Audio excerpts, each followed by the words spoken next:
Wouldn't I know? If I date rape, are you going to respect my decision to date rape? No. Why but not? If God said Why not? that you should, excuse me, if you date raped someone, Yeah. I would judge that morally wrong. Is that arrogant on your part? No. Why? Because I have a set of relativist beliefs Right. that make raping someone wrong in my eyes. Good. That's your eyes. What about my eyes? Well, If I'm a date rapist, what's the basis of you telling me that what I did was wrong? because the Bible and the Old Testament and the scriptures therein. Yeah. And while I personally do believe that Christ was a prophet, though I believe other prophets have risen in other religions, I will say that even despite, the various things with the Bible that some people can call imperfections, being written by men, the Gospel of Mary Magdalene, which implies that Jesus and Mary Magdalene had intimate relationships, and of course, the Gospel stating he had a twin brother, the dozens of Gospels that have been excluded from the Bible. Right. Without that, I'm going to use a book. Do you believe that things are right because God said so?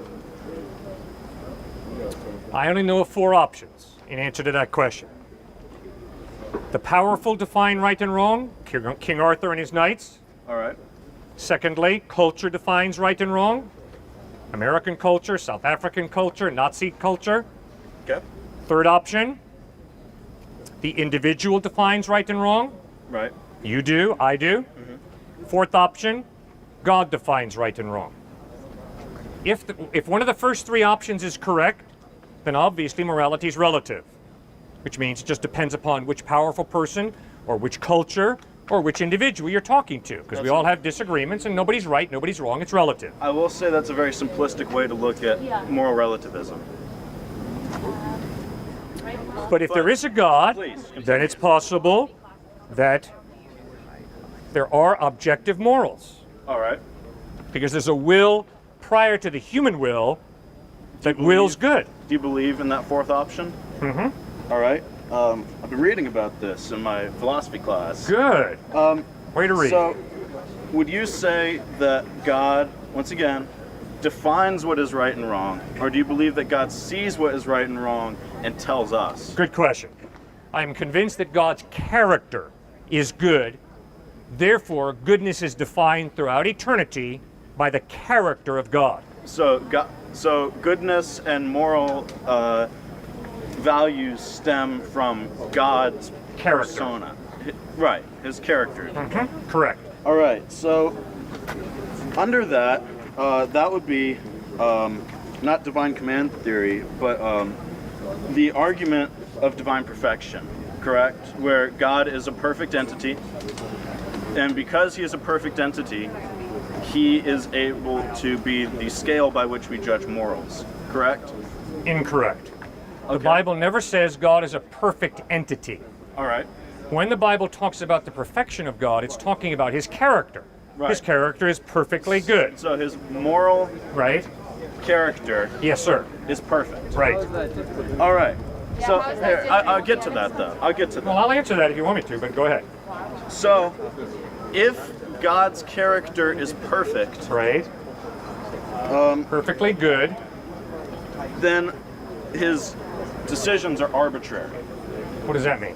What he says is good is ultimately defined by the only thing that existed in the universe prior to the existence of light, right? So he is in fact saying that this is good because I say so.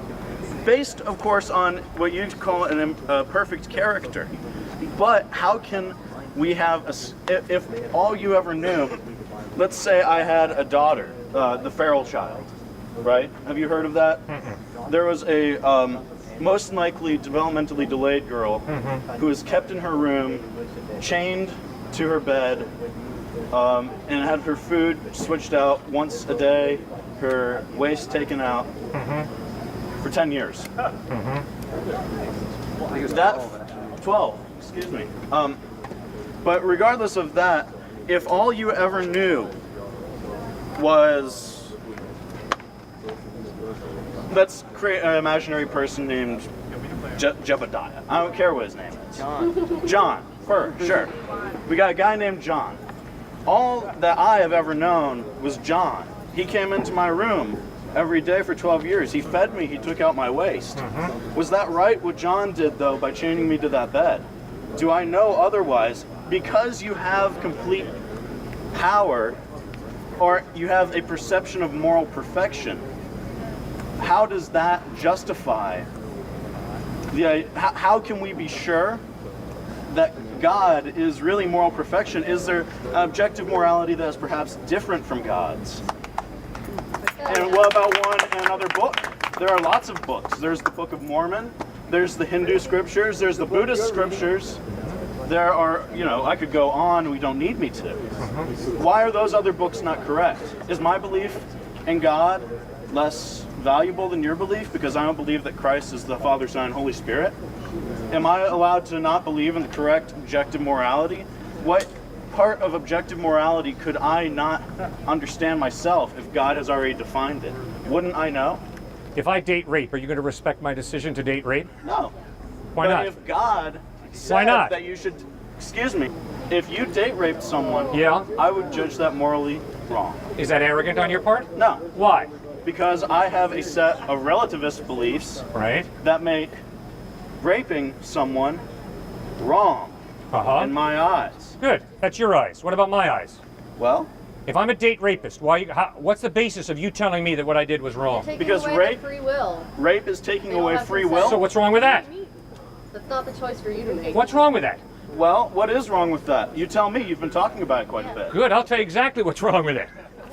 To date rape is wrong because it is a violation of the dignity of a human being created in the image of God. But if a human being is a cosmic accident, then there's nothing absolutely wrong with date rape. It's just a choice. But the reason that date rape is wrong is because God created us with innate, intrinsic value. We're human beings.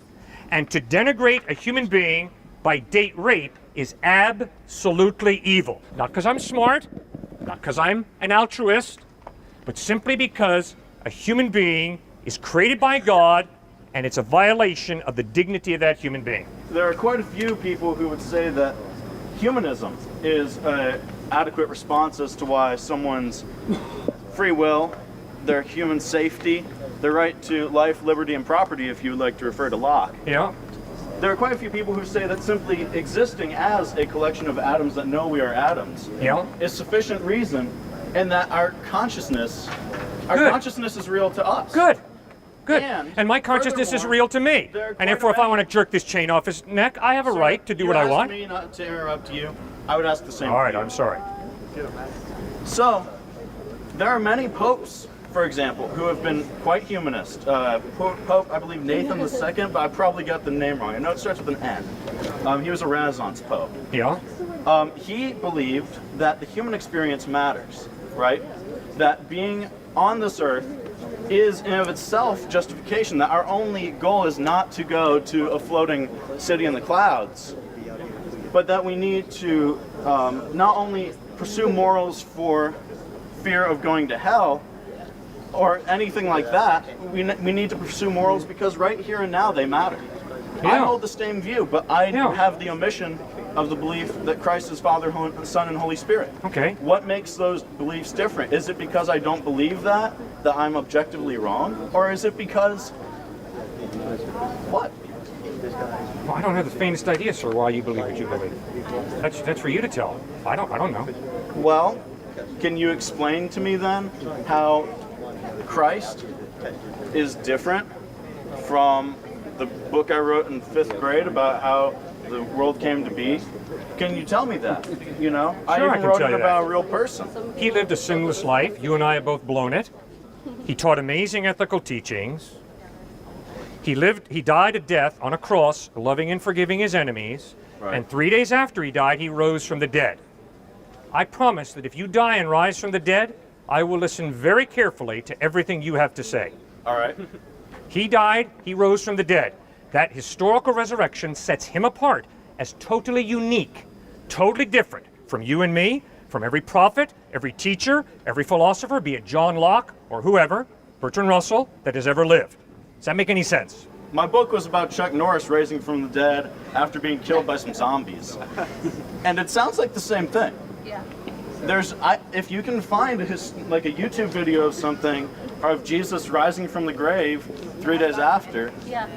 then if you can find proof that these divine miracles happen, and you can show them to me, I will believe that Christ rose from the dead. I might not believe that he's the Son of God, Really?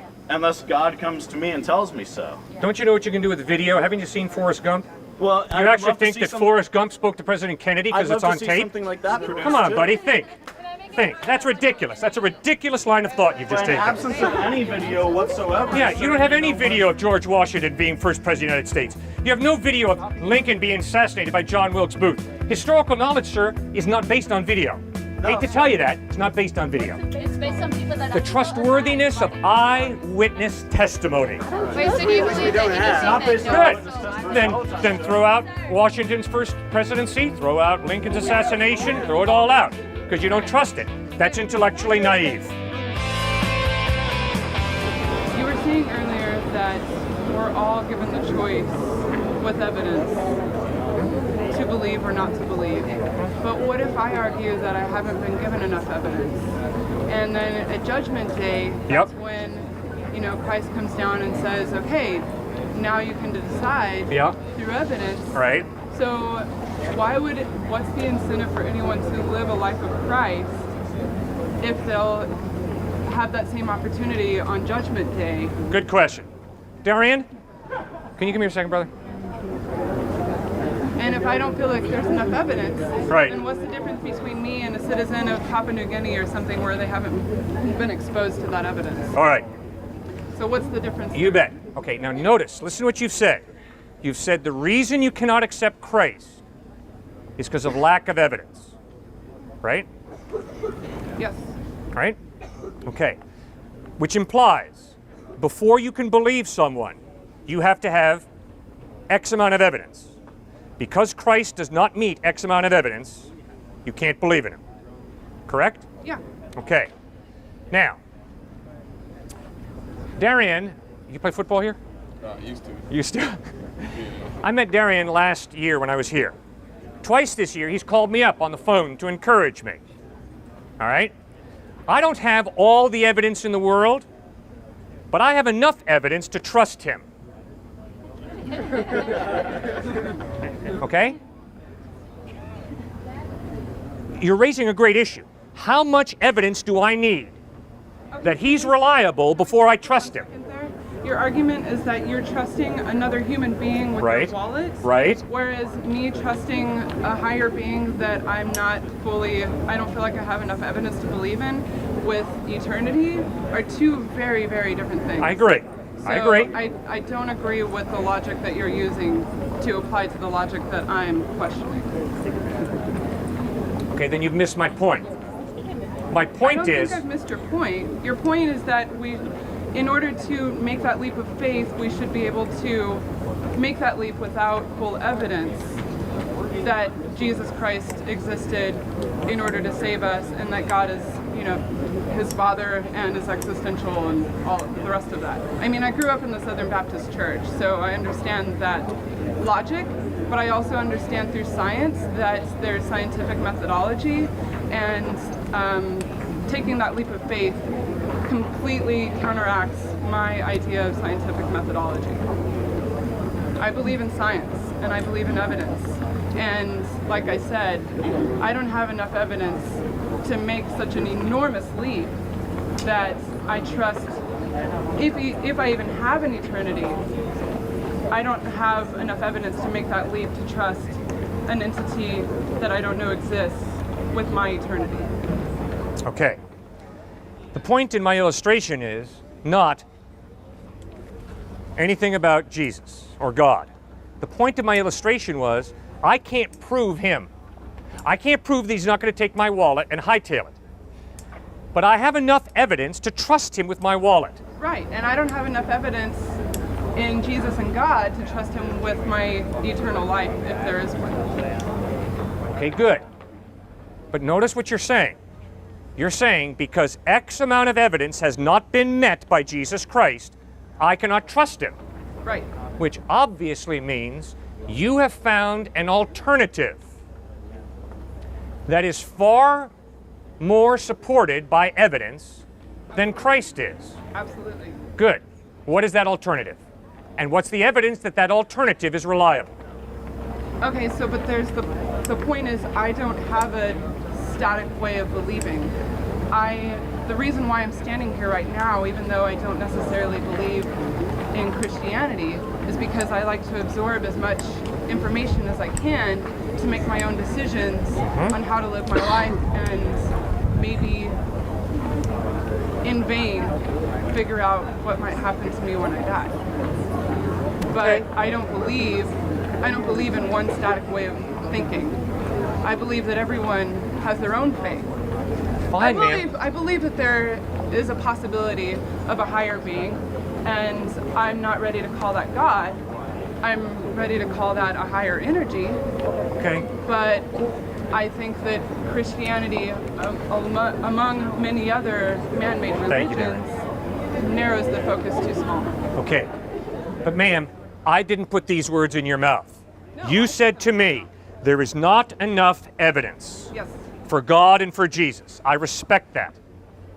But ma'am, it's going to get real rough between you and me intellectually if you say what you said and then do not show me the alternative that you're trusting today instead of God, instead of Christ, and then give me this preponderance of evidence to support this alternative as being more reliable than Jesus Christ. The alternative to me is a question mark. I choose not to believe in anything specifically because I think that narrows my scope too much. Everyone has a different idea of existence. I'm going to have to accuse you of intellectual inconsistency. If I say to you, And I'm telling you that I choose not to believe in any one thing. no, that is not what you said. You said, first of all, the reason that you cannot believe in Jesus Christ, in God, is because of lack of evidence. No problem. I understand you. No problem. The reason I choose not But to believe then in if any you- structured religion is because of lack of evidence. Ma'am, you are living for something or someone today. You're a very well put together person. You're articulate, you're thoughtful, you're dressed beautifully. You know very well you're not an accident. You know very well you're a highly motivated person. Now, if what you say is, the reason, Cliff, and if you're being honest with me, the reason that I cannot believe in God in Christ is because of lack of evidence, which I have no problem with. But you see, you've cornered yourself. Now you're going to have to explain to me what you are living for and what's this overwhelming evidence that obviously God in Christ cannot meet that convinces you that this alternative to Christ is superior, true, real. So I'm waiting to hear. What's true and real is love. And you don't have to believe in a religion to believe in love. Okay, so That's what I live for. Okay, so you're living for You're what? wrong! That's All right. not how logic works! Just because you don't have evidence of one thing doesn't mean you automatically have evidence against it! There can be alternatives! Also, I'm Christian, so I don't know why I'm arguing so hard, but just I don't know either. logically. I don't know either. You have a good day, okay? All right. Ma'am, if I say, and that's why I brought Darian up here, if I say there's not enough evidence for me to trust him with my wallet, then what that implies is, what that logically leads to is, Darian, if you give me more evidence that you're reliable, then I will trust you with my wallet.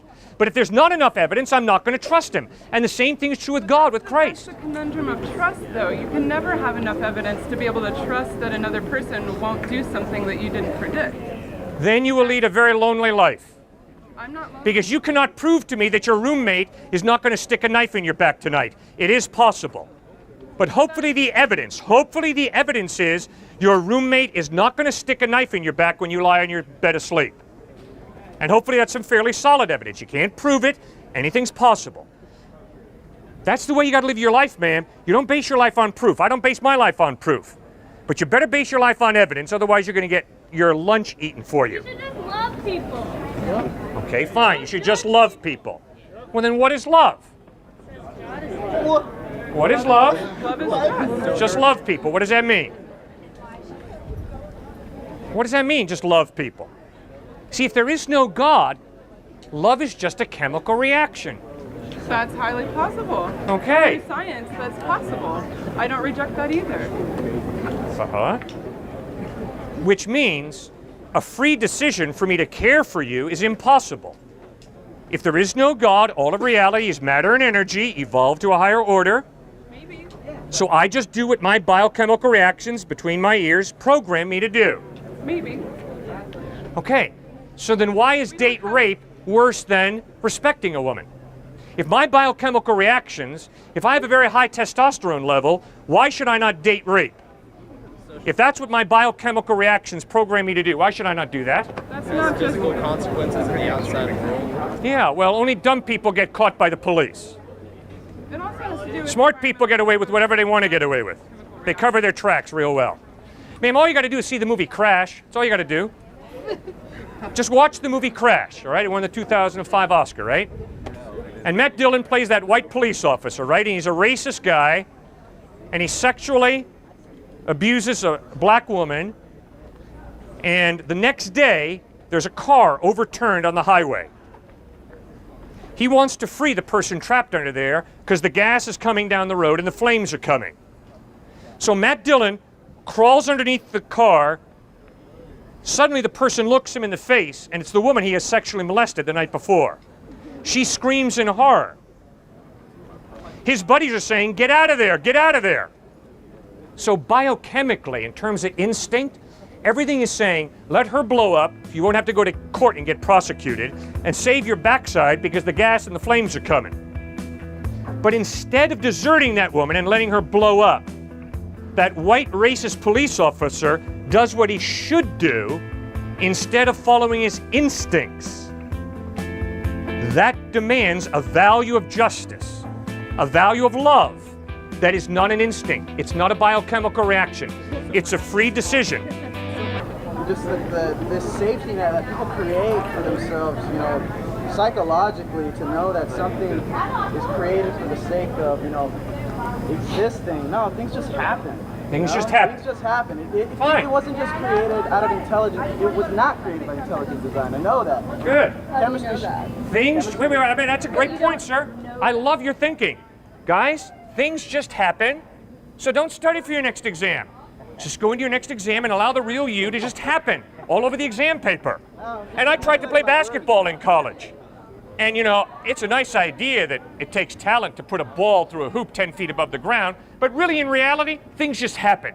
So I'm not going to practice my shot. I'm just going to go out and let it happen during basketball tryouts. Guess what, sir? I'm not going to make the team, and I'm going to flunk out of this place. Why? Because, sir, things just don't happen. Studying is one of the things that happens.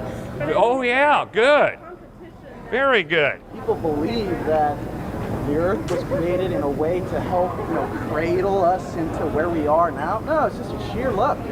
Sheer luck that humans were able to evolve to the point that we are now, a sentient being, rational thoughts that can create structures such as these. It's sheer luck, and I'm grateful for that enough. I don't need to create some mumbo jumbo or hocus pocus and praise something because this coincidence just happened. I'm just happy to be here. I don't need to. Glad you're happy to be here. I'm happy you're here also, okay? So we agree on that point. But come on, you got to think, sir. When in your experience, when in your observation of reality, have you ever seen order and design coming about by chance? Flowers. Yeah. Flowers. That's the issue we're debating. Obviously, we're debating the issue of nature, okay? Now, come on, other than nature, which is the issue we're debating, when do you see order and design come about by chance? Planets. The reason That's why what we're planets- debating, nature. Come on, guy, That's think. the definition of everything we know. That's No, sir. Theoretical computer scientists recently have started getting more credence lent into some creepily eerie theories of theirs that our universe either is or behaves as though it were a massive hyper-complex computer simulation. And they're currently running experiments right now to see, is our universe actually behaving as though it were in itself a computer simulation, entirely logical on some like minute but quantized level. And that's not necessarily saying that like there is or is not an intelligent mind behind it. That is saying that like There's an organization. All right. To say things are chance and cannot be reduced to anything beyond that is not. That's not an end to this argument. No, it's not an end. Could you come here a second? Can I prove to you that she has a rational mind? I have never seen her brain. I have never smelled her brain. I've never touched her brain. So why would I believe that she has a rational mind? For one reason. The way she dresses herself is in an orderly way. The way she articulates is in a reasonable way. Therefore, although I have never seen, smelled, touched her brain, I am convinced that between her two beautiful ears lies a rational mind. That is exactly why I believe God exists. I've never seen God, touched God, or smelled God. But there is so much order and design in this universe that for me to conclude that it's a chance crapshoot is unreasonable, implausible. You just have to look at human nature then. Like that is the disorder in the universe that God can't account for. What do you mean? The Holocaust, murder, rape, essentially did a good God design the universe knowing that great evil would be achieved not only in the universe, but in the universe in his name, and he willingly let it happen. Good. And not only that, the idea that an intelligent being... Okay, so a jellyfish, a relatively simple organism. Yes, sir. Something that would create a jellyfish would inherently have to be more complex than a jellyfish, right? So a jellyfish can't be created without an intelligent being. But that intelligent being, how did it get there? It's inherently more complex than a jellyfish. Right. So how did this intelligent being, infinitely more complicated than anything, come into existence all by itself? But the accounting of evolution can't account for creation, but God just happened. It used to be thought that the universe was eternal. But Arno Penzias discovered background noise, expanding universe, and all of a sudden the Big Bang Theory comes about and points out, sorry fellas, the universe is not eternal. The universe has a beginning. If the universe has a beginning, there's got to be a cause. Everything that has a beginning has a cause, right? You don't have a beginning without a cause. Sounds logical, but it could be not true. I mean, there's a lot of things that... So there's a theory that the start of the universe was actually... How do you have a beginning without a cause? How do you have a beginning without a cause? You got to think reasonably, guys. You know what a black hole is, right? A black hole... No, I've never seen a black hole. Well, you don't create. Yeah, well, I've never seen God either, so... I mean, people. All right, now let me answer the man's question. It's a great question. All right, so the question is, what is eternal? What was around in the beginning? Only 4 options that I know of. First option, in the beginning there was nothing. The only thing that comes from nothing is nothing. You never get something coming from nothing. Maybe there is no such thing as nothing. Maybe there has never been nothing and there will never be nothing. Nothing is just an idea of an ideal. That's not real. No, the Big Bang shows us that there is a beginning. And before the Big Bang, there was nothing.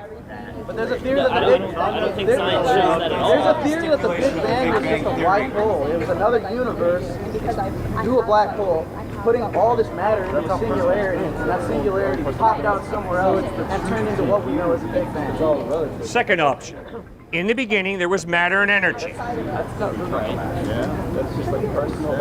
Well, the Big Bang shows that no. At one point, there was no matter and energy. There was nothing. All matter was condensed into one. All matter and energy was condensed into an infinitely small point. That's not no mass or energy. That's all the mass and energy was always there in the beginning. Mass can't be created or destroyed. Energy can't be created, destroyed. It can only be converted back and forth. All right. If that's what you're going to choose, that matter and energy are eternal, then where does love come from? Where does this great evil come from?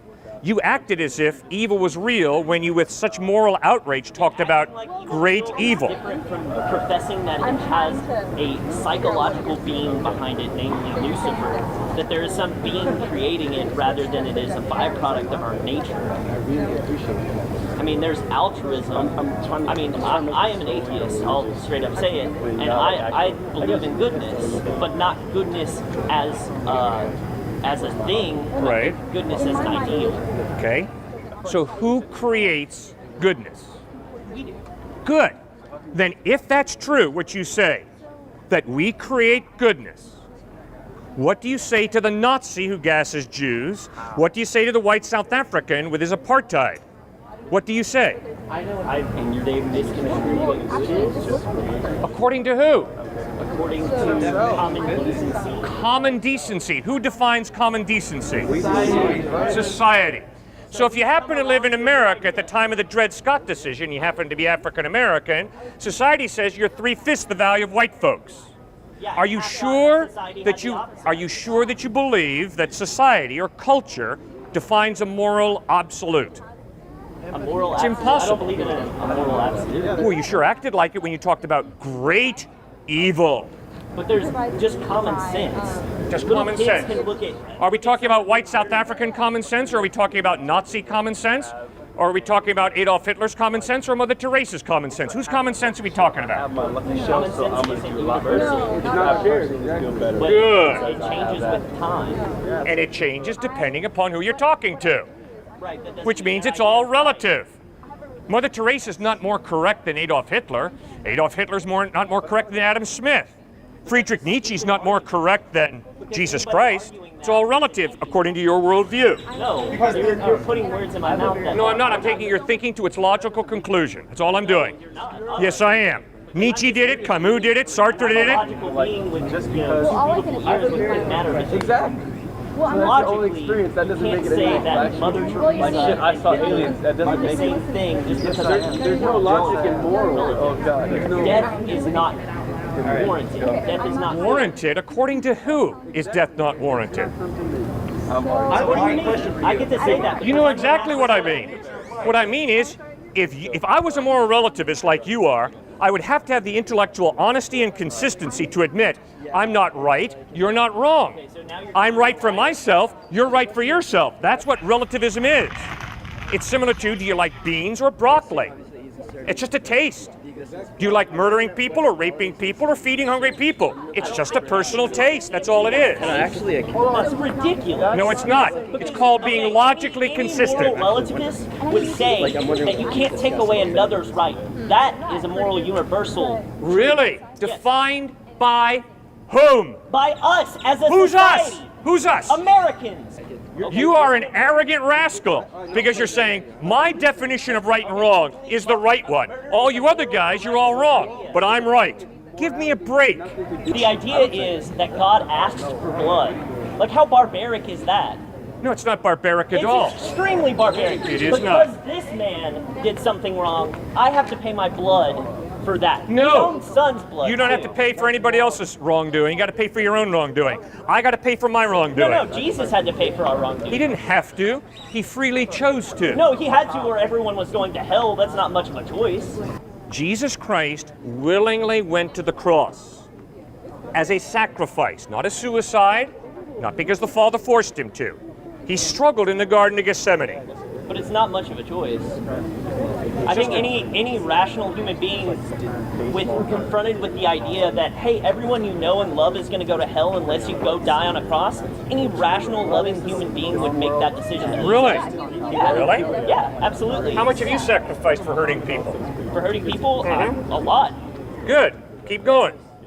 But you and I both know that both of us as Americans have this incredible proclivity to hoard for ourselves and to turn a blind eye towards starving people. Let's be honest with each other. So let's not act like Jesus Christ dying on a cross for our sins is just something all of us would have done. We'd all sacrifice our lives willingly for each other. You and your ideas are just special in the universe. In this world, they're correct. They're more correct than every other religion because they came from a certain time and place. Why is Christianity special? Are you not arguing the same thing that I am? but I'm not going to be as hypocritical as you are by accusing you of doing something that I'm not doing. Sir, we're having an intelligent disagreement. That doesn't mean that you think you're special. It doesn't mean that I think I'm special. We're having a discussion about what we think is true. You think we you're happen to special because disagree. you know the truth of the universe. And you're saying I'm an atheist. Fine. An atheist is someone who says, I know reality so well, I know there is no God. No, no, that's wrong. That's what an atheist is. I don't know. Then you're an agnostic. I don't believe there is a God. Then you're an agnostic. You're not an atheist. No. Yes, absolutely. An atheist is someone who says there is no God. An agnostic is someone who says, I don't know whether there's a God or not. Go back and look at the definition. Okay, I'm an agnostic atheist then. I believe by all verifiable evidence there is no God, but I can't know that because science doesn't stretch its umbrella into proving things aren't existing or don't exist. Fine. So you have a conviction. I have a conviction. My conviction actually we happen to produces disagree. computers and medicine. Guess what? And buildings. What has religion created that science hasn't created 10 times better, 10 times stronger? I mean, look at the life expectancy of the world and the population of the world. When does it start to rise? Is it with Christianity? No, it's with the industrial era. When does the life expectancy start to get longer and longer and longer? Is it when, the Council of Nicaea decided on the final draft of the Bible, kicking out all the Gnostic scriptures? No, it's not. It's the industrial area. It's machines. I mean, the peace of this world hinges not on religion, but on science, and on logic, and on understanding of each other. All right, sir, you got to read a book called The Fate of Man by H.G. Wells. H.G. Wells made the same decision you're making. He pinned his hopes to science. But then he watched the most scientifically trained nation of the world, Nazi Germany, commit some of the most horrible atrocities imaginable. Dachau, Auschwitz, Buchenwald. And H.G. Wells wrote the book, The Fate of Man, in which he says, my faith in man, in science, is bankrupt because I have watched the most highly scientifically educated nation of the world commit the most horrible atrocities imaginable. H.G. Wells's point is, there is so much more to reality than science. It's scary. He didn't realize that until he watched the most scientifically educated nation of the world, Nazi Germany, perpetrate incredible, horrible things. All right? And so H.G. Wells began to realize, my faith in science is bankrupt.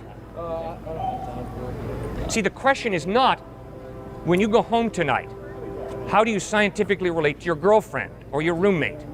The question instead is, how do you respect a human being? How do you love a human being? How do you live in relationship with a human being who at times does some pretty crappy things to you? How do you forgive? That's far more important to you than some scientific equation. Well, to a degree. I mean, I wouldn't be alive without science, so I wouldn't be able to enjoy those things without science. I mean, that's me. You wouldn't be alive without science? No, I've been a very sick individual my whole life. Okay, so modern medicine has helped you. Yeah, great. So, I mean, but what about the idea of the murder rate throughout history? Why didn't Christianity, the advent of God's one true religion, lower the murder rate? Why didn't that coming about help people be more moral? Good question. Why is the European murder rate higher in the Middle Ages when you had to be a Christian than now when a majority are not religious? Good question. So, the point of Jesus Christ in the Bible is that science is good. Why? Because God has given us rational minds. And we, by using those rational minds, can get in touch with reality. But you see, the deeper question is, how do you use science? Do you use science to build a nuclear bomb and blast people into oblivion? Or do you use science to find cures for people with illnesses? Right? And you have benefited, as you shared with us so beautifully, how modern medicine has been used to help you live. Well, sir, that's not contradicting what Jesus taught. That's totally in line with what Jesus taught. That we have rational minds, we're to analyze problems, sicknesses, and diseases, we're to find cures, we're to love people. The very first inscription of the first commandment says, ought to know God before me, meaning the Jewish God, which will later become the Judeo-Christian value of Judeo-Christian God, I mean.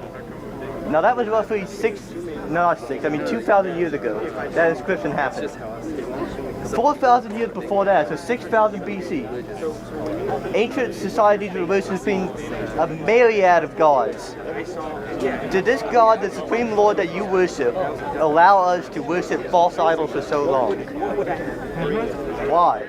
Because God delights in you being a human being, not a robot, not a machine. But he allowed us to break one of his first commandments. Correct. Why? Doesn't that all deem us to eternal damnation? He offers us forgiveness through the death of his son Christ on a cross. So he offers us a second chance. Now, if we ignore him and reject him and choose to live our lives separate from him, that's our decision. And he respects our free will. But why, if we're going to do the wrong thing? Because he says you have dignity. No, but I had no dignity if I had to choose to pull out a knife and stab you in the heart. Where's the honor, where's the humanity of that? Where's the Christian value of that? Well, obviously, if you pull out a knife and stab me to death, that's evil. Yeah. But it doesn't change the fact you're a human being created by God for a purpose. But why would you still God have give me value. God give me that purpose just to have the ability to do that? Ultimately, I do not know, but obviously what I've answered out here is, because God is loving, he wants to live in a relationship with you. And in order to love, you got to be free. Yeah. Machines don't love. It takes a person with a free will to love. What is the only love they don't do? What? What is the only love they do know? Is to love God. Yeah, you know love. No, but that's the only love I know. I know other kinds. I know no other kinds of love. The tunnel vision for only worshiping God, if you would. So you don't have tunnel vision. You have a free will. No, I don't, because the only thing I can do is just truly love God. No, you don't have to love God. I don't have to love God. Then why do you, if you don't have to? Because when I'm confronted by God loving me so much that he sends his only son to die on a cross for my sin, to reconcile me Why to do you himself. care? That was his choice. I am so blown out of the water by his love that I respond in love. The eyewitness testimony was made by men that was flawed, that had vices, that had sins on their side. It's the only type of men who exist, you're right. So why trust So how those do you men? know better than the eyewitnesses what Christ really did? We don't. And that's the Well, then stop contradicting the eyewitnesses. Have the humility and intellectual honesty to allow eyewitnesses to report what happened. It's called history. Yeah, but You have to pay a lot of eyewitnesses money can to be study biased. history on this campus. I am studying history on this. Good. But see, eyewitness accounts are 90% wrong speaking scientifically. You got to be kidding me. I'm not. Eyewitnesses are 90% wrong? Yeah, when recounting facts, they are. All right. Yeah, they are. It's proven scientifically. It's proven scientifically. Oh, gosh. Which means something on planet Earth. We're here. Proof things scientifically means something. History is a legitimate form of knowledge. Yeah, but not if it's written 500 years after the fact. Joseph Stalin said that. The Gospels were not written 500 years after the fact. The Gospels were written in the first century by the eyewitnesses. And the way we know that is, we have letters from Ignatius, Bishop of Antioch, Clement, Bishop of Rome, in which they quote the Gospels, and those letters are written in 95 and 110 AD. Obviously, the Gospels were written in the first century by the eyewitnesses.